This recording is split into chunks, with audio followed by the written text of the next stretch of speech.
ॐ सहना भवतु सहनौ भुनक्तु सह वीर्यं करवावहै तेजस्विनावधीतमस्तु मा विद्विषावहै। ॐ शान्तिः शान्तिः शान्तिः। सर्वेभ्यो नमः। सबको शारदा नमस्ते। हाँ जी, पहले केडी माता जी को सुन लेते हैं। माता जी, कुमकुम माता जी, ठीक है, फिर उसके बाद आपका भजन रहता है। हाँ, केडी माता जी शुरू करें। मेरा है किसको पहले बोला है जी? केडी माता जी, पहले केडी माता जी का ले लेते हैं, फिर उसके बाद अच्छा जी, कुमकुम माता आपका लेते हैं, ठीक है। अच्छा जी, सबको नमस्ते। मेरी एक प्रभु भक्ति का भजन। तेरी कृपा से मेरे प्रभु हर काम मेरा हो जाता है, करने वाला तू ही है बस, नाम मेरा हो जाता है, तेरी कृपा से मेरे प्रभु।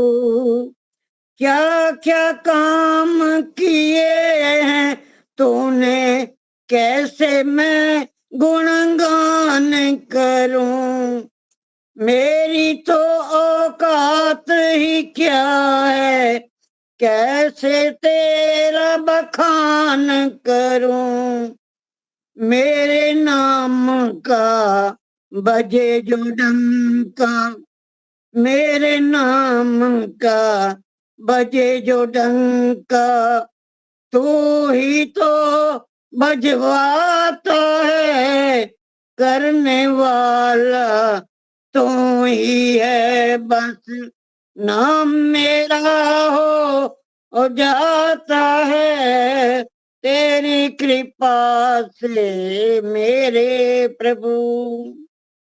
गलती पे गलती मैं करता, फिर भी तूने माफ किया, सबने मुझको छोड़ दिया, तुमने ही मेरा साथ दिया, भटक जाए जो राह से अपने, भटक जाए जो राह से अपनी, मंजिल उसे दिखाता है, करने वाला तू ही है बस, नाम मेरा हो जाता है, तेरी कृपा से प्रभु मेरे, हर काम मेरा हो जाता है, नाम तेरा सुनकर सोचा, तेरे दर पे आऊंगा, क्या मालूम था स्वर्ग सी मस्ती आकर के यहाँ पाऊंगा, मस्ती में दीवाना मन, मस्ती में दीवाना मन, ये झूम झूम कर गाता है, तेरी कृपा से प्रभु मेरे, डूब न जाए नैया मेरी, इतनी ये अरदास करूं, तेरे भरोसे मेरी गाड़ी, फिर भी मैं क्यों आह भरूं, जन्म जन्म तक साथ रहे बस, दास यही तो चाहता है, करने वाला तू ही है बस, नाम मेरा हो जाता है, तेरी कृपा से प्रभु मेरे, हर काम मेरा हो जाता है, करने वाला तू ही है बस, नाम मेरा हो जाता है, धन्यवाद जी, सबका धन्यवाद। जी धन्यवाद, धन्यवाद माता जी। मैं बोल दूं पंकज जी? हाँ, वो नमस्ते। कुमकुम माता जी ने जो नमस्ते। बोला है तो हम उनको अभी समय दे रहे हैं। हाँ जी, कुमकुम माता जी आप ले लीजिए भजन। हाँ, इससे पहले दीपालिका जी, हाँ जी बताओ मणि जी। मुझे जरा गांधीनगर अभी जाना होगा हमारे एक अच्छा, आचार्य जी को लेकर। हाँ, तो बस इतना ही, जरा संभाल लेना जी। हाँ जी, हाँ जी, कोई बात हाँ, नहीं। हमारे आचार्य खग्गेश को, वो डॉक्टर को दिखाना है, इसलिए क्या अभी हुआ? निकल गए। नहीं, वो कुछ गिर गए थे, पीछे लगा था सिर पे, तो उसका ओह, एक्सरे करवाना कौन होगा। है खाली? कौन है अच्छा, खाली? अभी नहीं आ रही। हाँ जी, ठीक है जी। ठीक है, ठीक है, ठीक है मुनि जी, ठीक है। हाँ कुमकुम माता जी लीजिए भजन। सबको सादर नमस्ते जी। नमस्ते। मैं एक भजन सुना रही हूँ। सासों का क्या भरोसा, सासों का क्या भरोसा, रुक जाए चलते चलते, जीवन की है जो ज्योति, जीवन की जो है ज्योति, बुझ न जाए जलते जलते, जीवन है 4 दिन का, 2 दिन की है जवानी, जीवन है 4 दिन का, 2 दिन की है जवानी, जब आएगा बुढ़ापा, थक जाएंगे चलते चलते, सांसों का क्या भरोसा, रुक जाए चलते चलते, समझा न तू इशारा, न समझा खेल इसका, समझा न तू इशारा, समझा न खेल इसका, क्यों तेरी बात बिगड़ी, हर बात बनते बनते, क्यों तेरी बात बिगड़ी, हर बात बनते बनते, जीवन का जीवन की है जो ज्योति, बुझ जाए न जलते जलते, तेरे साथ जाए बंदे, तेरे कर्मों की कमाई, तेरे साथ जाए बंदे, तेरी कर्मों की कमाई, गए जंग से बासा भी, यूं ही हाथ मलते मलते, गए जंग से बासा भी, यूं ही हाथ मलते मलते, जीवन का क्या भरोसा, कब जाए चल रुक जाए चलते चलते, अब तक किया ना पगले, अब तो प्रभु को सुमिर ले, अब तक किया न पगले, अब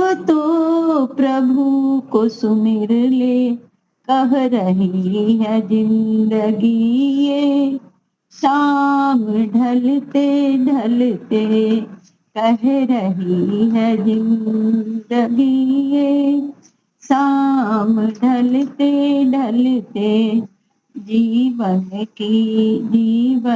का जीवन की है जो ज्योति, बुझ जाए न जलते जलते, सांसों का क्या भरोसा, रुक जाए चलते चलते। सभी को बहुत बहुत धन्यवाद, मुझे मौका दिया और आप लोगों ने ध्यान से सुना। बहुत अच्छा माता जी, आपका भी धन्यवाद। तो आज का हमारा प्रवचन है श्रुति जी को सुनने का, तो हम आमंत्रित करते हैं श्रुति जी, आप अपना मंतव्य रजू करें। धन्यवाद। सभी आर्यजनों को सादर नमस्ते। सांसों का क्या भरोसा, रुक जाए चलते चलते। सच में ये जीवन का एक पल, भाई क्षण का भरोसा नहीं है। आज यहाँ बैठे हैं, कल हम हो ना हो, सच में। और जो जीवन मिला है उसके लिए उस प्रभु का हर पल हम धन्यवाद करें। और उसका धन्यवाद करने की बजाय यदि हम लोग ईश्वर उपासना करने की बजाय हम लोग मूर्ति पूजा की तरफ थोड़ा ध्यान अगर देते हैं, तो हम सारे गुण उस मूर्ति में ढूंढने लग जाते हैं जो ईश्वर के सामर्थ्य के गुण हैं। तो इसी विषय को मैं थोड़ा सा पढ़ रही थी दीपालिका जी। बहुत सुंदर एक सरल सा विषय था कि परमात्मा की मूर्ति नहीं बन सकती। तो इससे पूर्व मैं अपने विचार रखूं, उसके पश्चात हम आदरणीय लीला माता जी के सुंदर विचारों को सुनेंगे सभी। बड़ा ही सरल सा हम लोग पढ़ते हैं। यजुर्वेद के 32वें अध्याय के दूसरे मंत्र में बहुत सुंदर आता है, ना तस्य प्रतिमा अस्ति, कि उस ईश्वर की कोई मूर्ति, कोई प्रतिमा नहीं बन सकती है।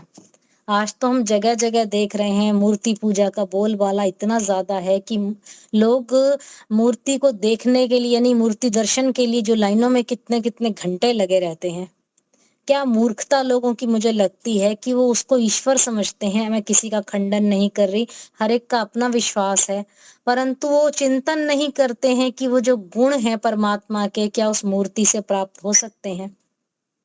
क्या सच में वो ईश्वर है मूर्ति, जिसके लिए घंटों घंटों लाइनों में लग के बच्चों के साथ धूप में चिलचिलाती और अपने आप को, अपने शरीर को भी दुखाते हैं, और कभी सोच विचार नहीं करते कि वो ईश्वर जो है कभी देह को धारण करके सीमा में, घेरे में, नाप तोल में नहीं बंधता। महर्षि दयानंद जी महाराज ने आर्य समाज के दूसरे नियम में बहुत सुंदर ईश्वर के विषय में बताया। ईश्वर सच्चिदानंद स्वरूप, निराकार, सर्वशक्तिमान, न्यायकारी, दयालु, अजन्मा, अनंत, निर्विकार, अनादि, अनुपम और सर्वे सर्वाधा, सर्वेश्वर, सर्वव्यापक, सर्वंतर्यामी, अजर, अमर, अभय, नित्य, पवित्र, उसी सृष्टि करता है, उसी की उपासना करने योग्य है। बचपन से पढ़ते आ रहे हैं, याद भी होता है, मंत्र बोलते भी हैं, परंतु आज जो हम देख रहे हैं उस ईश्वर की प्रतिमा के लिए लोग क्या क्या नहीं कर रहे, और वही मूर्ति बना बना के लोग अपने ही हिसाब से बाजारों में बेच रहे हैं। अगर मूर्ति ही सब कुछ दे देती तो फिर हमें ईश्वर की उपासना करने की आवश्यकता ही क्यों पड़ती। तो ये मूर्खता लोगों की नहीं समझ में आती है। तो हम लोग वेदों से बहुत दूर हो चुके हैं। वेदों में क्या लिखा है हम उसको पढ़ना नहीं चाहते हैं, और ना ही उसको जीवन में आत्मसात करना चाहते हैं। हम कहते हैं कि एक भेड़ चाल है, वो मंदिर गया हम भी जाएं, वो ये कार्य कर रहा है हम भी करें, नहीं तो वो क्या कहेगा और वो क्या कहेगी। बस इसी चक्कर में हमारा जीवन चल रहा है। हम वहां पर ईश्वर के गुणों को इस मंत्र में पढ़ लेते हैं, जिससे हमें पता चल जाता है कि ये जो गुण है ना मूर्ति में, वो सामर्थ्य नहीं है, जो गुण ईश्वर के हैं। पढ़े लिखे मूर्ख लोगों को भी पता है ईश्वर के इतने गुण हैं, इतने अनंत कार्य हैं, और मूर्ति में सब नहीं है गुण, उसके बावजूद भी वो मूर्ति पूजा को इस तरह से करते हैं जैसे सब कुछ उसी से प्राप्त हो रहा है। वो सर्व अंतर्यामीन, जगत जग नियंता, सर्व रक्षक परमात्मा संपूर्ण जगत का आदि मूल निमित्त कारण है। समस्त जगत के जो है, जो समस्त जगत हम देख रहे हैं उसी की प्रतिमूर्ति है। मूर्ति का अर्थ केवल मात्र प्रकट होना है, जो आंखों से दिखाई दे वह मूर्त है, और जिसके अंदर वह गुण हो मूर्ति बन जाती है। सरल सी बात है। लोगों ने नाक, आंख, कान, इंद्रियां सहित मूर्ति क्यों बनाई? ये उनकी अपनी भावना है कि वह मूर्ति ध्यान के लिए है, परंतु ध्यान भी उसमें असंभव है। कभी आप इस चीज को देखना। लोग कई बार मुझे कहते हैं कि क्यों बोलते हो मूर्ति पूजा के विषय में। हमारे जो मंत्री जी हैं, हमारे प्रधानमंत्री आदरणीय, वो भी मूर्ति पूजा करते हैं, आप खंडन क्यों करते हो मूर्ति पूजा का? आपको क्या तकलीफ है? हम तो ध्यान लगाते हैं, इसमें क्या फर्क हो गया? ईश्वर को ही तो याद कर रहे हैं। मैं किसी का खंडन नहीं कर रही हूँ, परंतु यदि हम मूर्ति को ही सब कुछ मान ले, मैं उस चीज की गलती बता रही हूँ कि परमपिता परमात्मा के जो गुण हैं वो मूर्ति से नहीं प्राप्त हो सकते हैं। आंख बंद करने के लिए वहां मूर्ति ही कहाँ दिखाई देगी, यदि हम ध्यान लगाने के लिए आंख बंद कर लेंगे भाई। हाँ, जिस मूर्ति को उन्होंने अपने मन मंदिर में स्थापित कर लिया वही रूप दिखाई देगा। ईश्वर का कोई ऐसा रूप स्वरूप हम मंदिर में मन में सजा लेते हैं कि ऐसा है, आंखें बंद करके बैठ जाओ, उसका ध्यान करो, वही हमें दिखाई देगा। तो सच्ची मूर्ति की स्थापना विराट रूप में ही क्यों ना स्थापित की जाए। विराट रूप में दर्शन समस्त भूमंडल अपना लेगा, अपना लगना लगेगा भाई, अपना चारों तरफ आपको वही दिखाई देगा। और संकुचित रूप के दर्शन से भावनाएं भी संकुचित हो जाती हैं। हम ये भी थोड़ा ध्यान रखें, लिमिट में कोई चीज को सोचेंगे, वो जितनी ही लिमिट में हमारी सोच बनेगी। तो हम मूर्ति को क्या है, छोटी मूर्ति है उतना ही सोचेंगे, बड़ी है थोड़ा और बड़ा, परंतु ध्यान लगाएंगे, हमारा ध्यान उतना ही स्टेबल हो जाएगा उसी चीज में उतना। और ईश्वर को शास्त्रों में सच्चिदानंद स्वरूप कहा गया है, सत्य चित्त आनंद। सत्य जो है सदा वर्तमान अर्थात भूत भविष्य और वर्तमान कालों में जिसको नहीं बांध सकते। क्या मूर्ति जो है सभी मूर्ति कालों में विद्यमान थी? उत्तर में आएगा नहीं। चित्त जो चेतन स्वरूप सब जीवों को चिताने और सत्य सत्य का ज्ञान कराने वाला है, क्या मूर्ति में चेतना है? अरे भाई मूर्ति तो जड़ है। और आनंद की बात करें, आनंद स्वरूप जिसमें सब मुक्त जीव आनंद को प्राप्त करते हैं, सब धर्म जीवों को आनंद युक्त करता है, और वह परमात्मा है। और आनंद तो केवल परमात्मा से ही प्राप्त हो सकता है, परंतु मूर्ति किसी को आनंद प्रदान नहीं करती। अतः मूर्ति की कल्पना ईश्वर के स्थान पर करना निरर्थक है। फिर भी लोग अंधाधुंध कार्य यही कर रहे हैं कि वो जब तक दर्शन नहीं करते मूर्ति के मंदिर में जाके उनको चैन नहीं आता। वो घर बैठ के भी जो हमारे परमपिता परमात्मा ने चेतन जो स्वरूप जीव बनाए हैं उनकी सेवा कर लें, माता पिता की सेवा करें, या घर में सब प्राणियों से प्यार से बोल लें, उन्हीं को ही देवता मान लें, तो उसकी पूजा सफल हो जाएगी। उसी में आनंद ढूंढ लें, उसी में ध्यान लगा के अपने घर में सुख से अपना व्यवहार अच्छा रख लें, तो मैं तो कहूंगी उससे बड़ी बात ही क्या हो सकती है। और ईश्वर अनादि है, उसका कोई आदि कारण या समय नहीं है। क्या हम मूर्ति को आदि मान सकते हैं? ऐसा संभव नहीं है। ईश्वर सदा है, सदा रहेगा, उसका कोई अंत नहीं है। मूर्ति पहले थी, अब है, आगे हट जाएगी, घट जाएगी, नष्ट हो जाएगी, कुछ नहीं पता। तो ईश्वर की मूर्ति किस प्रकार बन सकती है? कोई सोचे। ईश्वर का जन्म भी नहीं होता, वो तो अजन्मा है, उसका जन्म नहीं होता, बिल्कुल हम सब जानते हैं। हम मूर्ति को बनाते हैं, उसका जन्म होता है। ऐसा कोई स्थान नहीं है जहां पर ईश्वर विद्यमान ना हो। वो सर्वत्र सर्वव्यापक है, हर जगह आपको ईश्वर, ऐसे कोई स्थान नहीं, हम बचपन से सुन रहे हैं ईश्वर सर्वव्यापक है, सब जगह है। क्या इस मंदिर की मूर्ति दूसरे स्थान पर रह सकती है? एक जगह मंदिर में स्थापित कर दियो तो वहीं रहेगी।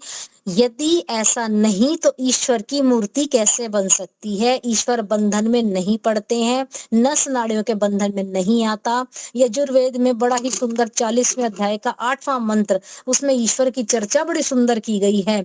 सपरगाय शुक्रमाय क्रम वर्णमस्विरन शुद्ध मपा विबुद्धम कर्म मनीषी परिभु। ये मंत्र जो है इसमें बड़ा ही सुंदर कहा गया है। वह ईश्वर परि अगात, यानी कौन सा स्थान है जहां प्रभु नहीं है? सर्वव्यापक है, हर जगह है। और इसी कारण ही शुक्रम यानी कि जगत उत्पादक है, अनंत दीप वाला और उज्जवल है। अकाय, उसकी वह काया रहित है, शरीर रहित है, दिखाई तो देता नहीं हमारे को। अवर्णम, वर्ण छिद्र आदि से रहित है। अस्नाविरम, नस नाड़ियों से शून्य है। वर्ण व नस नाड़ियों का संबंध शरीर से है और शरीरधारी ही नहीं है। ईश्वर तो कहाँ से आया भाई? ईश्वर कहाँ दिखाई दे रहा है? अपाविम विबधम, पाप से विद्ध नहीं।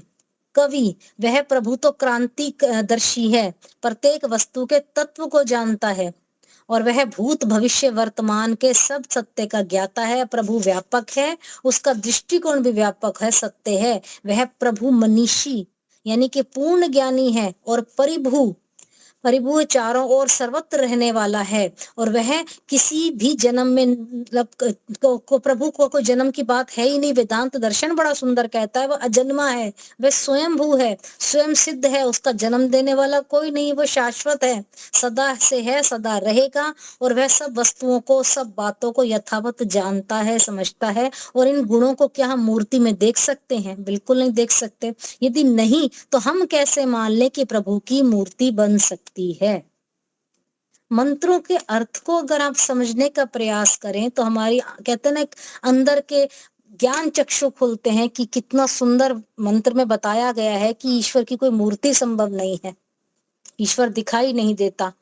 तो आप ये देख ली, उसके बाद भी प्रश्न करते हैं लोग ईश्वर निराकार है या साकार है। एक बड़ा महत्वपूर्ण प्रश्न आता है यजुर्वेद के 32वें अध्याय के 3रे मंत्र में, बड़ा सुंदर है, ना तस्य प्रतिमा अस्ति, उसकी कोई प्रतिमा नहीं बन सकती है। और ये भी कहकर ईश्वर को निराकार बताया कि यदि साकार मानेंगे तो उसकी एक सीमा होती है भाई, उसके गुण की, कर्म की, स्वभाव भी सीमित होंगे। यदि यहाँ होता तो वहां नहीं होता, यदि वहां होता तो यहाँ नहीं होता। यदि मैं गुड़गांव में हूं तो मैं दिल्ली में नहीं हूं, यदि मैं दिल्ली में हूं तो मैं गुड़गांव में नहीं हूं। परंतु ईश्वर यहाँ भी है, ईश्वर वहां भी है, क्योंकि मैं तो खुद सीमित हूं, मैं साकार हूं, एक समय पर एक ही स्थान पर हूं। परंतु ईश्वर कैसे हो सकता है? सीमित नहीं हो सकता। सीमित शक्ति वाला ब्रह्मांड का कर्ता धर्ता प्रलय करता नहीं हो सकता। वस्तुतः परमेश्वर निर्गुण सगुण दोनों है, परंतु निर्गुण का अर्थ बिना गुण के और सगुण का अर्थ गुण सहित। ईश्वर जड़ादि गुणों से निर्गुण और सत्य चित्त आनंद सभी आदि गुणों से सगुण कहलाता है। ये छोटे छोटे प्रश्नों को हम पढ़ें, समझें कि सगुण और निर्गुण का मतलब क्या है, ईश्वर की प्रतिमा क्यों नहीं बन सकती है, गुण कर्म स्वभाव किसमें है, और सत्य चित्त आनंद केवल और केवल परमात्मा में है। तो हम लिमिट में ईश्वर को बांध लेते हैं, थोड़े ही चीज में ईश्वर को सोच के रुक जाते हैं, बस मूर्ति पूजा करी, हमारे इतिश्री हो गई, हमने कार्य अपना कर लिया, हमारी पूजा पूर्ण हो गई है। अरे किसकी पूजा कर रहे हैं? ईश्वर अगर, लोग फिर भी पूछते हैं अगर ईश्वर है सब जगह तो मूर्ति भी ईश्वर है। हाँ, मूर्ति में भी ईश्वर है, परंतु मूर्ति को ही ईश्वर नहीं मानना हमने। ईश्वर की कोई आकृति नहीं है, मूर्ति नहीं है, इस प्रकार उसके मूर्त रूप मानने और उसके सर्वव्यापकता में दोष आ जाता है भाई। आप इस चीज को समझिए। इसके अतिरिक्त मुझे मोक्ष होने पर पृथक, मतलब शरीर से पृथक होने पर मिलेगा मोक्ष। अगर मुझे मोक्ष प्राप्त करना तो शरीर छोड़ना पड़ेगा। शरीर एक बंधन का कारण है, ये भी हम सब जानते हैं, और बंधन के ना रहने पर आत्मा भी अदृश्य है, वो कहाँ जाए? तो उस मूर्ति में इसलिए नहीं घुस सकती कि उसके साथ सूक्ष्म शरीर चाहिए, कारण शरीर चाहिए, इंद्रिय कि उसके साथ सारे संस्कार आदि भी होते हों, ऐसा शरीर भी चाहिए। उसको लेकर धातु या पत्थर से बने मूर्त में वो सब चीजें कैसे प्राप्त करोगे? एक पत्थर की मूर्ति में सब कैसे आएगा? स्थूल शरीर, सूक्ष्म शरीर कहाँ से उसमें आ जाएगा? इन सब प्रश्नों को विचारने से स्पष्ट होता है कि मूर्ति जो है, मूर्त ही मूर्त का संचालक होगा, और अमूर्त अमूर्त का। अतः ये कहा गया है कि उसका कोई मूर्त रूप नहीं है। यदि तुम उसको देखोगे ना, देखना चाहते हो ना, ईश्वर की मूर्ति देखना चाहते हो, तो सभी प्राणी अप्राणी जो जगत में है उनको देखो, प्रभु के उस बात को सुनो, उस गुण को, असीम जिसको कहा गया है उसको समझो। अण्यो रणियाम महतो महियान, कण कण में देखो, उसका ही वास है। मैंने अब अभी आपको बताया कि प्रत्येक व्यक्ति से प्रेम पूर्वक व्यवहार कर लो, सबकी सेवा परोपकार कर लो, आपको हर शख्स में, हर व्यक्ति में आपको ईश्वर दिखाई देगा। प्राणी जगत देखो, आप हर एक के साथ अहिंसा पूर्वक व्यवहार करो, कोई हिंसा ना करो, सबके साथ प्रेम पूर्वक व्यवहार रखो, तो आपको ईश्वर हर चीज में दिखाई देगा। एक इतनी बड़ी प्रतिमा उस छोटी सी मूर्ति जो धूल से बनी है उसके अंदर कैसे समा जाएगी? आप प्रश्न करिए और बच्चों को भी समझाइए इस चीज को। जहाँ ये बच्चों के शिविर लगते हैं उसमें जाके इस बात को समझाइए। अतः कहा गया उसकी कोई प्रतिमा नहीं है, विग्रह नहीं है। ये कल्पना की ईश्वर की प्रतिमा कैसे बन सकती है, ये गलत है। बड़ी बड़ी मूर्ति कई बनाते हैं, इतने इतने ऊंचे फुट की, इतनी बड़ी बड़ी ईश्वर, सब क्या ईश्वर इस धूल में समा जाएगा? उसको मूर्ति रूप में मानने की बजाय सर्वव्यापक ईश्वर को जान लीजिए, उस ईश्वर को समझ लीजिए, उसको मान लीजिए। और यही बहुत आवश्यक है हमारे लिए कि उसका सबका मूल कारण वेद है। वेदों को पढ़िए, स्वाध्याय कीजिए, ऋषियों आदि के ग्रंथों को पढ़िए, पुस्तकें अच्छी हों आपके पास, आपके दिमाग की ज्योति जैसे कहते हैं ना प्रकाशित हो, आंखों के जैसे ज्ञान चक्षु खुल जाते हैं वो हमारे खुल जाएंगे यदि हम लोग ईश्वर के स्वरूप को समझ लें, ईश्वर के गुण को समझ लें, प्राकृतिक जगत को देखें, सृष्टिकर्ता कौन है ये समझ लें। कई व्यक्ति तो कहते हैं जी ईश्वर को, ये जो हमारी दुनिया चल रही है इसको तो महादेव ने बनाया, कोई कहता है ब्रह्मा जी ने बनाया है, कोई कहता है कृष्ण जी एक उंगली पे लेके खड़े थे पहाड़ उनकी वजह से है। अरे सत्य क्या है उसको हम जानना समझना नहीं चाहते हैं। हम केवल सुनी सुनाई बात को अपने जीवन में धारण करके उसी रूप को अपने जीवन में उतार लेते हैं और ईश्वर की प्रतिमा को इस रूप में सोच लेते हैं कि हाँ सच में उंगली पर सारे संसार को उठा रखा है या शेष नाग पर दुनिया बनी हुई है। पता नहीं जो हम लोग पढ़ें सो त्याग प्रकाश पढ़िए, ईश्वर के सारे जो जो सृष्टिकर्ता समूलास 8 आप पढ़ के देखिए, बहुत आपका ज्ञान बढ़ जाएगा। और जो वेद हैं उनको हम पढ़ें, तो आज से वेद पढ़ने का संकल्प हम लोग लें। अपने अंदर जो भ्रमित विचार हैं, जो प्रश्न हैं, उनको दूर करें या किसी विद्वान के पास जाकर उन विचारों को हम क्लियर करें, अपने प्रश्नों को उत्तर ढूंढने का प्रयास करें। अपने आप को और इस भूमंडल को बचाना चाहते हैं तो हमारे को ईश्वर के जो ये सच्ची बातें हैं उनको समझना होगा। और ईश्वर एक प्रतिमा मूर्ति नहीं बन सकती, वो भी हमें समझना होगा। तो ईश्वर नस नाड़ियों में नहीं बंधा, बंधन में नहीं बंधा है। इस चीज को हम जाने समझें। बताने को तो बहुत कुछ है, आप विद्वजन सभी बैठे हैं, सभी इन बातों को जानते हैं, अरे ये तो हमें पता है, परंतु हम बच्चों को समझाने का प्रयास करें। हमारा जो जनरेशन ये आगे आने वाला है, जनजी जिसको हम कहते हैं, मॉडर्न जिसको जनरेशन का हम रूप देते हैं आज की डेट में, वो सब ऐसे अंधाधुंध मूर्ति पूजा के पीछे इस प्रकार लगे हुए हैं कि उनके लिए ईश्वर जो है केवल मूर्ति तक सीमित हो चुका है। गुण कर्म स्वभाव जैसे उस ईश्वर के हैं उनको अपने अंदर धारण करने का प्रयास हमारा जनरेशन नहीं कर रहा है। बुरे विचारों को, दुर्व्यसनों को छोड़ने का हम प्रयत्न नहीं कर रहे, धर्म के स्वरूप से भटक चुके हैं। और भी पता नहीं क्या क्या चीजें हैं, समझाने वाले हैं परंतु समझने वाले बहुत कम लोग हैं। तो हमारा ये प्रयास हो, हमारे समाज की विचारधारा से जुड़े हैं, उस विचारधारा को चहूं और फैलाएं हम। ईश्वर के सत्य स्वरूप को, सृष्टि के, प्रकृति के, हम जो जीवात्मा है इनके प्राकृतिक स्वरूप को हम सबके सामने बताने का प्रयास करें। और किस प्रकार सारी बातें एक मूर्ति में नहीं समा सकती हैं वो भी हम बच्चों को अवश्य बताएं, तो हमारा बच्चों का ज्ञान वर्धन होगा। और जो ये पाखंड की ओर हमारे बच्चे दौड़ रहे हैं आज की बातों को, ये गुरुओं के चक्कर में है, उनसे भी बच्चे दूर रहेंगे। तो हम संकल्प लें, स्वाध्यायशील बने और ईश्वर को एक लिमिट में ना सोचकर, संपूर्ण सर्वव्यापक सर्वंतर्यामी सोचकर हम उसका धन्यवाद करें। तो आइए 2 पंक्ति कहकर वाणी को विराम देंगे, समय भी तेजी से दौड़ रहा है। जो है परमात्मा विश्व की आत्मा जग रचाता, मात्र है एक ही वह विधाता। जो है परमात्मा विश्व की आत्मा जग रचाता, मात्र है एक ही वह विधाता। वह स्वयंभू सदा एक रस है, गा रहा वेद जिसका सुयश है। वह स्वयंभू सदा एक रस है, गा रहा वेद जिसका सुयश है। जन्म धरता नहीं और मरता नहीं, वह ना आता, मात्र है एक ही वह विधाता।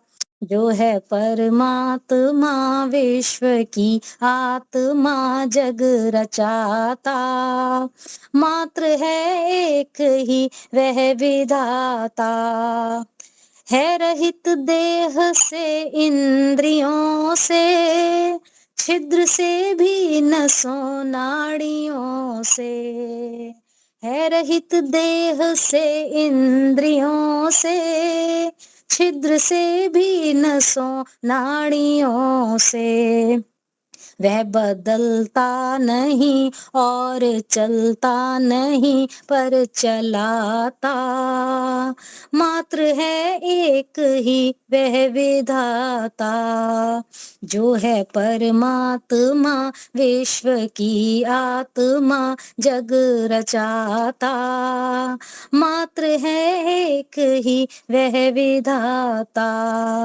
जन्म देता हमें मारता है, पालता है हमें तारता है। जन्म देता हमें मारता है, पालता है हमें तारता है। गुरुओं का गुरु वही, सुख सदा है वही और माता, मात्र है एक ही वह विधाता। और अंतिम पंक्ति बड़ी सुंदर कही, कर्म करते हैं हम ठीक जैसा, फल हमें ठीक देता है ऐसा। कर्म करते हैं हम ठीक जैसा, फल हमें ठीक देता है ऐसा। पाप करता है जो लो समझ ठीक, वो फल है पाता।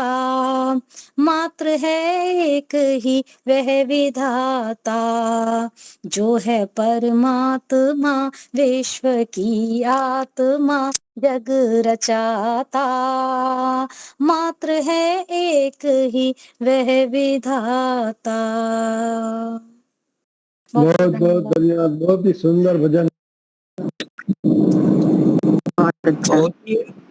बहुत ही अच्छा वक्तव्य था। गाड़ी चलाते चलाते मैंने भी सुना और हमारे आचार्य खगेश जी उन्होंने भी सुना। बहुत अच्छा लगा, बढ़िया है। बहुत अच्छा बेटा, बहुत अच्छा। ईश्वर आपको बहुत ऊंचाइयों पर ले जाए। अच्छा अच्छा, बहुत। चलो लीला माता जी को सुनने का समय है, तो हम आमंत्रित करते हैं लीला माता जी, आप अपना मंतव्य वो भजन भेज दोगे? जी जी हाँ। जरूर जरूर। हाँ, मैं दीपालिका जी को भेज दूंगी। हाँ हाँ हाँ, आप मुझे दे देना, मैं रख दूंगी ग्रुप में। जी ठीक है, धन्यवाद। गायत्री हाँ। मंत्र हम ईश्वर की उपासना करेंगे। ओम भूर्भुवस्सुः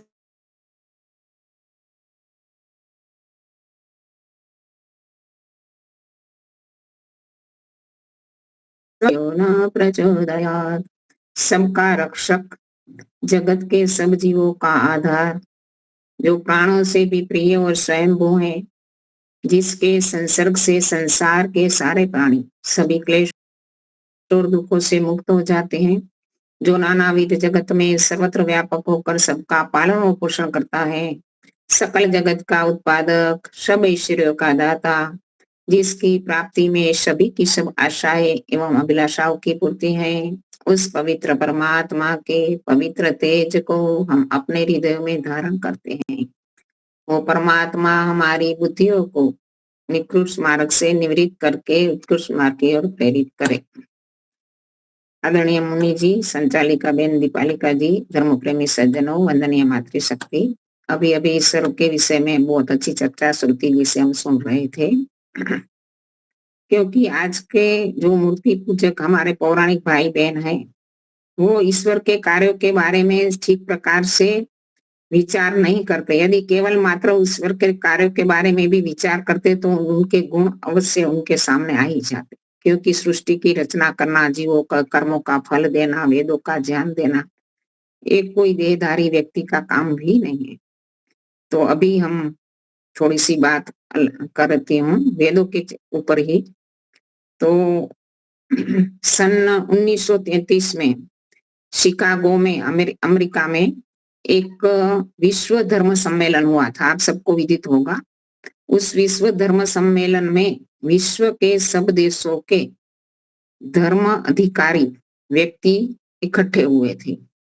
हमारे स्वामी विवेकानंद जी का नाम जो आता है ना, कि जो फेमस हो गए सारे विश्व में, वो वही धर्म सम्मेलन था, विश्व धर्म सम्मेलन। तो हमारे आर्य समाज का प्रतिनिधि के रूप में हमारे कलकत्ता से पंडित अयोध्या प्रसाद जी वहां गए थे। क्योंकि हर एक संप्रदाय के अलग अलग व्यक्ति गए हुए थे, धर्म अधिकारी।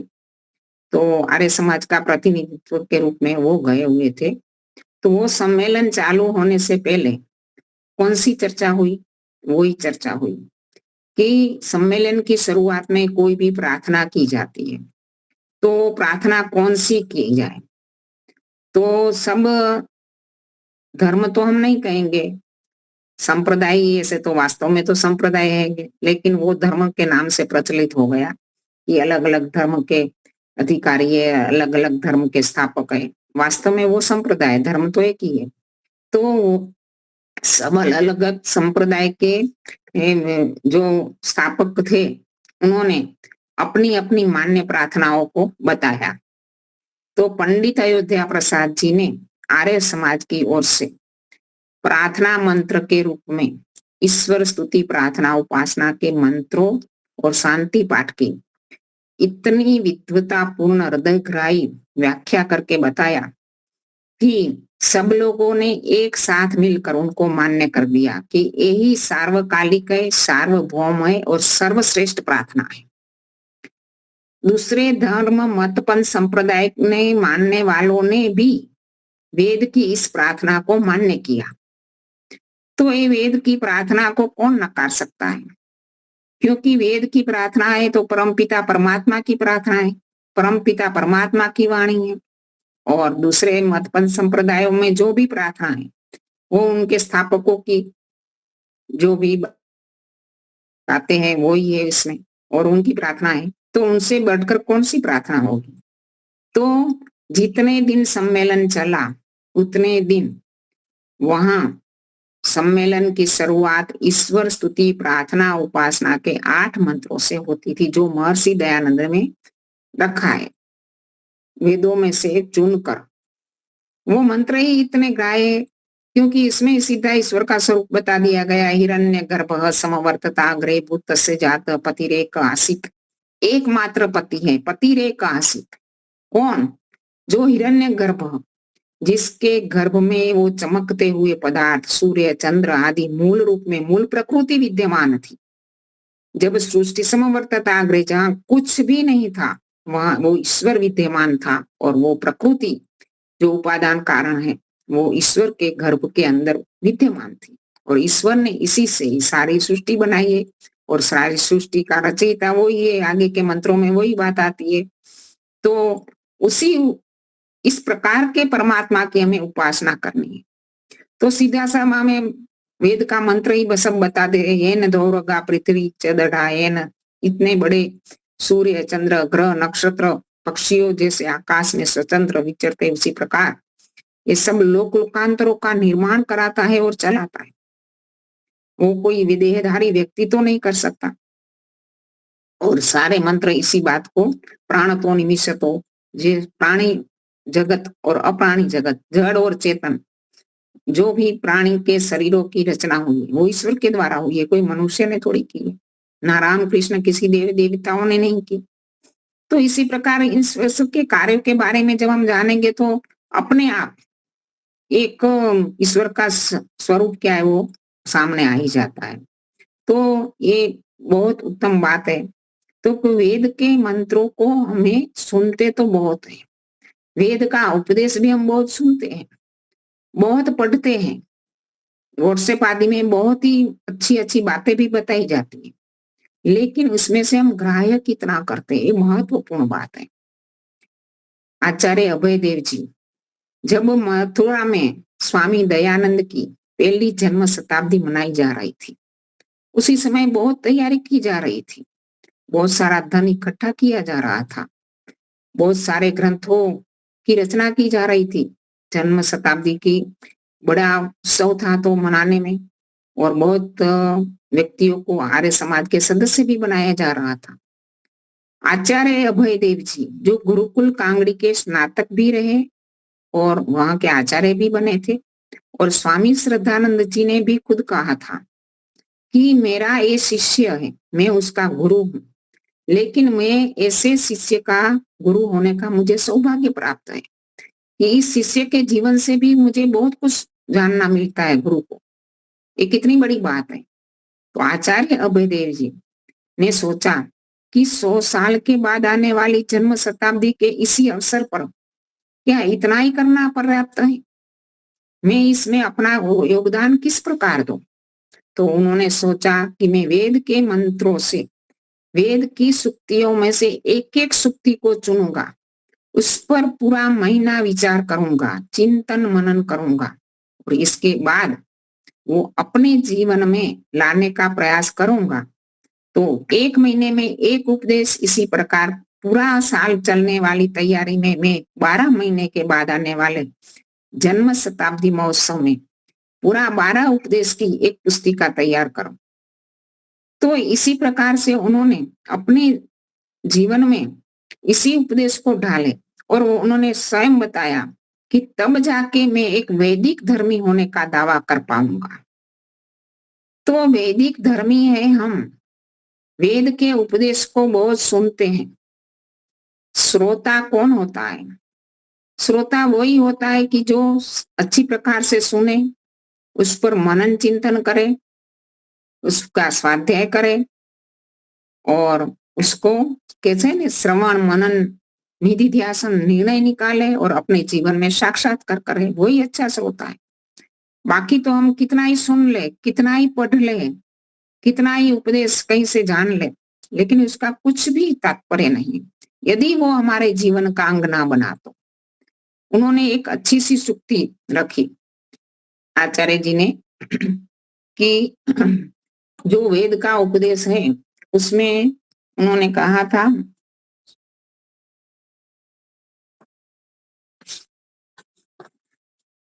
समश्रुतेन गमे मही मा श्रतेन विराधिषि। जो भी हम सुने वो हमारा जीवन का अंग बन जाए, हम उसके साथ संगत हो जाए, वो हमारे जीवन में आ जाए। माँ श्रुतेन विराधिषि, हमारे जीवन में से माँ मानी निकल ना जाए, वो हमारे जीवन में ठहर जाए। जैसे वो मूर्ति वाली एक बात होती है ना कि एक राज्य के राजा ने अपने राज्य में शिल्पकारों का हाश ना हो जाए, उनको आमदनी ठीक प्रकार से मिलती रहे, शिल्प कला अच्छी प्रकार बनी रहे, इसलिए उन्होंने कहा था कि जो शिल्पकार अपनी जो कलाकृति बनाता है यदि वो नहीं बिकेगी तो राज्य का शिल्प विभाग उसको ले लेगा। तो एक शिल्पकार ने बहुत अच्छी 3 मूर्तियां बनाई, एकदम आबेहूब जीवंत लगती थी। उनका नाक नक्शा, उसका रंग रूप आबेहूब एक समान था और उसने इन 3 मूर्तियों को राजमहल के दरवाजे के सामने एक बड़े तख्त पर रख दी। आते जाते लोग उनको देखते थे कि वो क्या कला है, कितनी सुंदर है। केवल बोलती नहीं है, लोगों को लेने का मन कर पड़ता था कि कितनी सुंदर मूर्तियां हैं, चलो हम ले ले। तो उस मूर्तिकार को पूछते थे कि इसकी कीमत क्या है, क्योंकि उसके नीचे भी उन्होंने भाव लिख दिया था। एक का 10 रुपया, दूसरी का 100 रुपया और तीसरी का 1000 रुपया। तो लोगों की मानसिकता तो यही बनती है कि हम 10 रुपये वाली मूर्ति खरीदे, 100 रुपये ज्यादा से ज्यादा 2 लेना है तो 100 रुपया और 10 रुपये वाली ले। तो उस मूर्तिकार को पूछा जाता तो उसने कहा कि नहीं, लेना हो तो पूरा सेट लेना है, अन्यथा एक मूर्ति नहीं मिलेगी। तो इसी प्रकार से तो कोई व्यक्ति तैयार नहीं हुआ पूरा सेट लेने के लिए। शाम ढल गई, मूर्तिकार की मूर्तियां नहीं बिकी तो राज्य के शिल्प विभाग में उसने अपनी मूर्तियां दे दी। तो राजा ने भी सोचा कि ये मूर्तियां तो है तो एकदम आबेहूब एक जैसी है, जिस चीज में से बनी है वो ही समान है, रूप रंग समान है, एकदम कलाकृति एकदम समान है, फिर इस भाव में डिफरेंस क्यों, इसका राज क्या है। तो उन्होंने उस मूर्तिकार को पूछा कि आपने इसकी कीमत एक की 10 रुपया, दूसरे की 100 रुपया और एक की 1000 रुपया, ऐसा भाव किस कारण तय किया है। तो उसने बताया कि देखो, एक तिनका दिया राजा को, तो इसके कान में डालो। राजा ने तिनका कान में डाला तो कान तो पूरा बंद था, छिद्र था ही नहीं, ठूस था, तो तिनका गया ही नहीं। तो उस मूर्तिकार ने कहा कि ये मूर्ति ऐसे प्रकार के व्यक्तियों का प्रतिनिधित्व करने वाली है कि जो सुनते ही नहीं, अच्छी बात सुनने को मिल रही है, अच्छा उपदेश सुनने को मौका है, अच्छी बात कुछ पढ़ने को मिल रही है, लेकिन उसका ध्यान ही नहीं, कोई अच्छी सलाह दे रहा है। लेकिन आजकल भी नवयुवान ऐसे ही है, हम कुछ अच्छी बात बताने जाते हैं, वो सुनने के लिए तैयार ही नहीं। तैयार होते तो कुछ उसके पल्ले पड़ता नहीं, लेकिन सुनने के लिए कोई तैयार नहीं है, तो वो व्यक्ति की कीमत क्या हो सकती है। तो वो व्यक्ति की कीमत कुछ भी नहीं हो सकती, क्योंकि उनकी योग्यता बढ़ ही नहीं सकती। किसी के पास से तुम उपदेश ही ग्रहण नहीं करोगे, दूसरे में से अच्छी बात ही ग्रहण नहीं करोगे, दूसरों की अच्छी सलाह को सुनोगे ही नहीं, तो तुम्हारा जीवन में जो भी है इतना ही रहेगा, बढ़ेगा तो कुछ भी नहीं। तो उन्होंने कहा इसकी कीमत इसलिए 10 रुपया रखी है और दूसरी मूर्ति की कीमत 100 रुपया है कि वो ऐसे लोगों की ओर इंगित करती है कि जो लोग सुनते तो है, उन्होंने तिनका दिया, कान में डाला, दाहिने कान में डाला तो दाहिने कान में से भी बाहर निकल गया, और बाएं कान में डाला तो भी वहां से बाहर निकल गया। कि ऐसे लोगों को इंगित करती है कि वो सुनते तो बहुत है, प्रवचनों में जाएंगे, सत्संग में जाएंगे, व्याख्यान सुनेंगे, वो किस लिए जाते हैं? बस टाइम पास करने के लिए जाते हैं। किसी ने कहा है हम नहीं जाएंगे तो बुरा लगेगा, इसलिए जाते हैं, चलो वहां चले जाए, 2 लोग और मिल जाएगा। तो ये हमारा इरादा ही नहीं है कि वहां से कुछ उपदेश ग्रहण करके आए। 1 घंटा बैठे तो 1 घंटे में हमने क्या प्राप्त किया, इस पर हम सोचते ही नहीं। तो इसका मूल्य क्या है? तो वो 100 रुपया मूल्य है। और 1000 वाली जो मूर्ति थी, इसमें उन्होंने तिनका दिया तो वो तिनका अंदर उतर गया, इस प्रकार की रचना की थी। उन्होंने कहा कि वो ऐसे व्यक्तियों का प्रतिनिधित्व करती है कि जो हर जगह से, किसी छोटे व्यक्ति से भी मिले, बड़े से भी मिले, जो भी अच्छी बातें सुनने को मिले, कोई पुस्तक में से मिले, कोई अखबार में से मिले, तो वो तुरंत ग्रहण कर लेता है और अपने संजो कर रखता है, अपने जीवन में डालता है। और इसके कारण वो आज सामान्य व्यक्ति है, लेकिन उपदेश ग्रहण करके इसकी योग्यता बढ़ जाती है। कल जाकर बड़ा व्यक्ति बन जाता है, विद्वान बन जाता है, बड़ा कोई न्यायकारी न्यायाधीश बन जाता है, मंत्री बन जाता है, बड़ी पदवी प्राप्त कर सकता है। क्योंकि जीवन क्या है? अच्छी बातों को ग्रहण करने से ही हमारा जीवन प्रगति की ओर जाएगा, अन्यथा तो जहां है वहां ही रुकेगा। कल ही मैंने पेपर में एक घटना पढ़ी तो बहुत अच्छी लगी। तो इस घटना में क्या कहा कि भारत की नौयुवान टीम थी और उसका जो कैप्टन था वो भी नौयुवान था, और वो टीम अफ्रीका का, साउथ अफ्रीका का प्रवास, उनका जो 2001 साल की बात है, साउथ अफ्रीका का प्रवास खेल रही थी। तो साउथ अफ्रीका में 3 साउथ अफ्रीका, केन्या और इंडिया, तीनों को बारी बारी से खेलना था। तो पहली मैच केन्या के साथ में इंडिया की टीम हार गई, 70 रन से हार गई।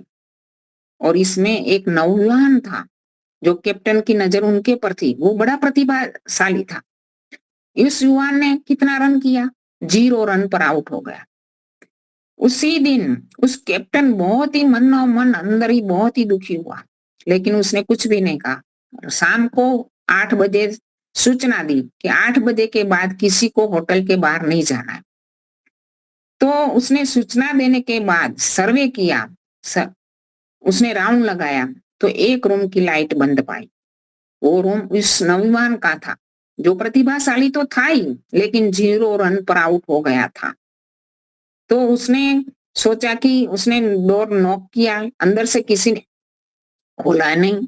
तो फिर उसने अपनी जो सोच थी, जो कहते हैं ना अनुभव सिद्ध व्यक्ति होता है, वो सोच लेता है। तो उसने क्या सोचा, तुरंत उसने वहां के गेट पर जाकर जो चौकीदार था, गार्ड था, उसको बोला कि यहाँ की फेमस नाइट क्लब कौन कौन सी है। तो उन्होंने जो भी फेमस नाइट क्लब में बताई, वहां घूमा। 2-3 घूमने के बाद तीसरी नाइट क्लब में उसने घूमते हुए एक पूरी टोले के अंदर उस व्यक्ति को देखा, उसका कॉलर पकड़कर बाहर लेके आया और तीसरी ऐसी नजर से, कड़काई की नजर से उसकी ओर देखा, कुछ बोला नहीं और वो उनके साथ चल पड़ा। उसी दिन उसने किसी को कुछ भी नहीं बताया, ना तो क्रिकेट की मैनेजमेंट को बताया कि इस प्रकार का युवा ने ऐसा ऐसा कार्य किया है, ना और किसी को बताया, कुछ भी नहीं बताया। लेकिन दूसरे दिन सुबह नाश्ते के टेबल पर उसने उस युवक के पास जाकर प्रेम से उसके कंधे पर हाथ रखकर कहा कि तुम्हारे अंदर जो उसने पहला वाक्य ये कहा कि मेरे साथ जो हुआ है मैं तेरे साथ नहीं होने दूंगा। मेरा अनुभव है कि मेरे साथ जो हुआ है मैं तेरे साथ नहीं होने दूंगा। कंधे पर हाथ रखकर कहा कि तुम्हारे में कितनी ही प्रतिभा क्यों ना हो, कितनी स्किल क्यों ना हो, लेकिन यदि शिस्त का पालन नहीं किया तो वो प्रतिभा का कुछ भी मूल्य नहीं है। एक बार गिर जाने के बाद फिर से उसी स्थान पर आना बहुत मुश्किल है। तो आज के नवयुवकों के लिए कितना प्रेरणादायी संदेश है कि इस प्रकार की जब कैरियर बनाने का समय होता है, जब युवानी का समय होता है, सब प्रकार की ओर से ज्ञान ग्रहण करने का समय होता है, व्यवहारिकता का ज्ञान, जो कैरियर बना रहे उसी फील्ड का ज्ञान, अपनी डेवलपमेंट किस प्रकार करनी है उसका ज्ञान। उसी समय यदि आप गिर गए, किसी भी लत में लग गए, किसी भी बुरी आदत में लग गए, तो वहां से वापिस आना बहुत मुश्किल है। वो कैप्टन कौन था? वो कैप्टन था सौरव गांगुली, और वो युवराज था, जो जो नवयुवक था वो था युवराज सिंह। आज का युवराज सिंह नहीं बन पाता उसी समय जो कैप्टन गांगुली ने उसकी इस प्रकार की राय ना देती, इस प्रकार का उपदेश ना दिया होता, और उसने एक ग्रहण नहीं किया होता, उसने तुरंत ग्रहण कर दिया और कहा, उसकी आंखों में आंसू आ गए, और उसने दूसरे ही साल इंग्लैंड के सामने अपनी टीम को जीता कर मेडल जीता। तो एक कोई भी जगह से, कोई भी स्थान से हमें उपदेश ग्रहण कर, मैंने अपने दोनों पोते जो 12th की परीक्षा पास की है, मैंने उनको पढ़ाकर बताया कि तुम्हारा कैरियर का टाइम है। उसी समय बाहर के फील्ड में बहुत सारे फिसलने वाले प्रसंग है, लेकिन यदि उसी समय हम लोग संभले नहीं तो हमारा पतन निश्चित है। तो इसी प्रकार उपदेश ग्रहण करना चाहिए, जहां से भी हमें उपदेश मिले तो उपदेश हमें ग्रहण करना ही चाहिए। तो आचार्य अभय देव जी ने बहुत ही अच्छा कहा है कि समश्रुतेन गमे महि, जहां से भी हमें उपदेश मिले, जहाँ व्याख्यान से मिले, किसी व्यक्ति के जीवन से मिले, कोई पढ़ने से मिले, तो माँ श्रुतेन विद्याधीश, उसको अपना संगत बना दो, अपने जीवन से वियुक्त मत होने दो, तो उपदेश हमारे लिए बहुत ही ग्राह्य बन जाएगा। तो हमारा दयानंद का जीवन क्या था? दयानंद का जीवन ही उपदेश के कारण था। दयानंद ही मूल उपदेश है कि शिवरात्रि की रात की घटना से उसने क्या उपदेश मिला और उसने ग्राह्य कर लिया। यदि शिवरात्रि ही मूल में होती है, शिवरात्रि मूल शंकर का जीवन का मूल ही वही है कि उपदेश ग्रहण करना, और उसके जीवन से, मूल शंकर के जीवन से जो भी विरजानंद के यहाँ गए तो भी तुरंत ही विरजानंद के पास से जो भी ग्राह्य करने की बातें थी, देश का पतन हो रहा है, आज हमारा देश अविद्या ज्ञान में पड़ा हुआ है, उसके लिए कुछ भी करना है तो आर्ष ग्रंथ क्या है, अनार्ष ग्रंथ क्या है, उसकी पहचान का उपदेश एक गठरी बांधकर निकले थे दयानंद, केवल व्याकरण पढ़कर नहीं निकले थे, विरजानंद से बहुत कुछ प्राप्त करके निकले थे, तब जाके वो दयानंद बने। और बीच बीच में भी जो भी बातों में शंका समाधान करना पड़ा तो उनके, उस समय फोन तो था नहीं, उसको मिलने जाया करते थे और उनकी शंकाओं का समाधान भी किया करते थे। और दयानंद के जीवनों से कितनों ने उपदेश ग्रहण किया। अमीचंद को एक ही वाक्य कहा था, तू है तो हीरा लेकिन कीचड़ में पड़ा है, उसका जीवन पलट दिया।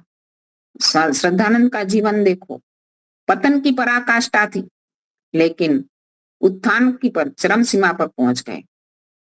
हर एक जीवन में गुरुदत्त ने, उनकी नास्तिक गुरुदत्त ने दयानंद की मृत्यु को देखकर उपदेश ग्रहण किया, वो आस्तिक बन गया। तो दयानंद का जीवन ही उपदेश की खान है, हमारा वेद ही उपदेश की खान है। परमपिता परमात्मा करुणा निधान है, उसने उपदेश हमारे लिए हर जगह सर्वत्र, प्रकृति में भी उपदेश भरा पड़ा है। एक गिरता हुआ पत्ता हमें उपदेश दे रहा है और खिलती हुई कली हमें उपदेश दे रही है, उसको बता रही है कि मैं तो मेरा जीवन भी, तेरी भी बारी आएगी। तो इस प्रकार से कभी नवयुवान बुद्धों को देखकर खिल्लियां उड़ाते, उसको सहायता नहीं करते, तो हमें उसी समय वो खिलता हुआ कली है, वो उपदेश दे, मेरी जो बीती है कि तेरी कल बीतने वाली है, कि मेरा जीवन भी इसी प्रकार था। एक दिन में कली थी, आज मेरा पूर्ण पुख्त होकर मैं गिर रहा हूं, तो क्या बात है। इसी प्रकार उगता हुआ सूर्य हमें उपदेश दे रहा है कि निरंतर और प्रतिदिन नियमित रूप से यदि कार्य करोगे तो सूर्य की तरह प्रकाशमान होंगे। ऐसे हर एक प्रकृति की हर एक चीज हमें उपदेश दे रही है। जो फल पक जाता है ना वृक्ष पर, यदि वो गिरता नहीं तो वो सड़ जाएगा। तो हमारे पास जो भी धन है, ज्ञान है, वो संग्रहित मत रखे। यदि हम संग्रह करके रखेंगे तो सड़ने वाला है। उसको समय पर उससे वियुक्त हो जाओ, उसका सदुपयोग कर दो। हर एक चीज हमें बता रही है, हर एक स्थान में हमें उपदेश ही उपदेश मिल रहा है। शरीर से निकलने वाली आत्मा भी हमें बता रही है कि वो निराकार है, वो दिखाई नहीं दे रहा। तो ये आत्मा, इतनी छोटी सी आत्मा इस शरीर में रहकर शरीर में चेतनता लाती है, तो पूरे ब्रह्मांड में रहने वाली आत्मा भी निराकार होनी चाहिए और पूरा ब्रह्मांड का संचालन कर सकती। तो हर एक वस्तु से हमें उपदेश प्राप्त हो रहा है, हर एक वस्तु से हमें उपदेश प्राप्त करना चाहिए। न्यूटन ने भी गिरते हुए एप्पल को देखकर उपदेश प्राप्त कर दिया, गुरुत्वाकर्षण का नियम देखा। कईयों ने भी गिरते हुए एप्पल को देखा था, फल को देखा था, लेकिन जो उसके अंदर जो नियम पड़ा है, उसके ऊपर जो चिंतन मनन किया, तो न्यूटन ने किया। इसी प्रकार बुद्ध के बारे में भी बताया जाता है कि जो पहले बुद्ध का विचार सरणी क्या थी कि वो बड़ी कड़ी तपस्या करते थे और उसका शरीर सूख कर लकड़ी जैसा हो गया था। और एक बार वो जहां से गुजर रहे थे वहां महफिल थी, उस महफिल में वेश्या का एक गान ने उसका जीवन बदल दिया कि सितार के तार बहुत ढीले भी नहीं होने चाहिए और बहुत कसे हुए भी नहीं होने चाहिए। यदि ऐसा होगा तो वो सुर नहीं निकलेगा। तो उन्होंने सम्यक मार्ग, समता का मार्ग अपनाया। बुद्ध ने एक वेश्या के गीत की कड़ी से उपदेश ग्रहण कर दिया। हम तो कितने विद्वानों से, कितने प्रवचनों से प्रतिदिन उपदेश सुनते हैं। यदि ये उपदेश सुनकर यदि हमने ग्रहण नहीं किया तो वो हमारा मानसिक रोग है। जैसे शारीरिक होता है ना, रोग होता है, तो शरीर में क्या होता है, कई बार ऐसा रोग हो जाता है कई लोगों को कि कुछ भी खाए वो अपचन होता है, वो शरीर का अंग नहीं बनता, निकल जाता है ऐसे, तो बड़ा ऐसे शरीर सूख जाता है और आगे बहुत लंबे समय तक चल नहीं सकता। इसी प्रकार यदि हम जो भी उपदेश सुनते हैं वो हमारा निकल जाएगा तो ये बड़ा मानसिक रोग है। हम कितने अभागे हैं कि हमारे इस रोग के बारे में हमें चिंतन भी नहीं है, हमारे विचार भी नहीं है कि हम इस रोग से पीड़ित हैं। कोई भी आदत, अच्छी आदत होती है ना, वो हमारा जीवन की उन्नति का साधन बनती है और बुरी आदत इतना ही पतन करती है कि उस पतन में से निकलना बहुत मुश्किल होता है। आज सिगरेट की, बीड़ी की, ड्रग्स की जो गंदी आदतें हैं, वो आदतें कितना पतन करती हैं, और अच्छी आदतें व्यायाम की, स्वाध्याय की, ईश्वर उपासना की कितनी उन्नति तक ले जाती है। तो आदत हमारा जीवन का आधार बन जाती है। तो कोई बुरी आदतों को निकाले, अच्छी आदतों को ग्रहण करे। अच्छी आदत उपदेश को ग्रहण करना, सुनना, उस पर मनन करना, चिंतन करना और अपना जीवन का अंग बनाना, तो हमारा जीवन उत्थान की ओर जाएगा। बड़े बड़े उपदेश, अच्छे अच्छे उपदेश सुनने का हमारा सौभाग्य है और ये सौभाग्य को हम चरितार्थ करेंगे तो हम बड़े महान बन जाएंगे, विद्वान बन जाएंगे, आगे बढ़ जाएंगे, हमारी जीवन की उन्नति अवश्य हो जाएंगी। तो इसी प्रकार मैंने इसी उपदेश के बारे में बताया। तो जो हमारे आचार्य अभयदेव विद्यालंकार आचार्य अभयदेव जी ने जब समश्रुतेन गमे मही मां श्रुतेन विराधीसी, 1 महीने तक इस उपदेश पर ही चिंतन करो, अपने अंदर ग्राह्य करो। जब तक ग्राह्य ना हो जाए तब तक उपदेश अपना नहीं बनता। जैसे द्रोणाचार्य ने युधिष्ठिर को उपदेश दिया था ना, सबको दिया था कि क्रोध मत करो। दूसरे दिन पूछा कि सबको पाठ याद आ गया, तो सबने हाँ बोला, युधिष्ठिर ने ना बोला। क्यों? क्योंकि उन्होंने कहा कि मैंने, बाद में तो द्रोणाचार्य गुस्सा हो गए, क्योंकि इतना छोटा सा उपदेश क्रोध मत करो, याद करने में क्या इतनी बड़ी बात थी, आपने याद नहीं किया। तो उन्होंने बहुत डांटा और ताड़ना की, तो भी वो गुस्से नहीं हुए, तो तुरंत बोले कि अभी मुझे उपदेश याद हो। तो उन्होंने पूछा कि अभी तो नहीं हुआ था, इतने में क्या याद हो गया?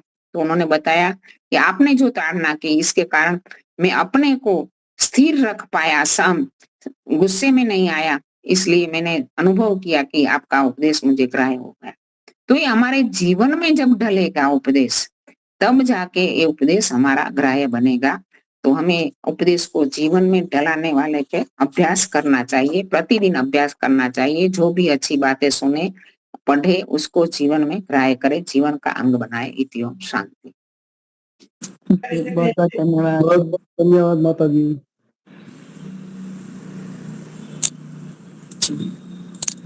शंकर प्रसाद जी शांति पाठ। बहुत बहन जी के शब्दों से प्रेरणा मिली। सुनिए, विचारिए और ग्रहण कीजिए। कि यही शब्द पूरे भावों को जागृत कर दिया। कक्षा का समापन शांत प्रभु जय घोष से। ओम द्यौ शांति अंतरिक्षं शांति पृथ्वी शांतिरापः शांतिरोषधयः शांतिर्वनस्पतयः शांतिर्विश्वे देवा शांतिर्ब्रह्म शांतिः सर्वं शांतिः शांतिरेव शांति सामा शांतिरेधि।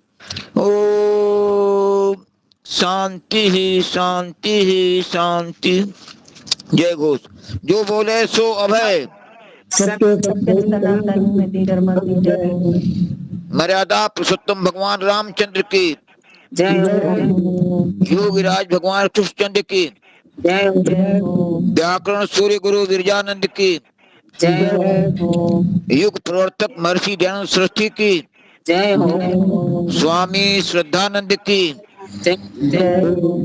भारत माता की जय हो। गौ माता की देश के अमर शहीदों की जय हो। वेद की ज्योति और ओम का झंडा ऊंचा आर्य समाज सत्यार्थ प्रकाश हर घर पहुंचे। प्रणव ध्वनि ओम।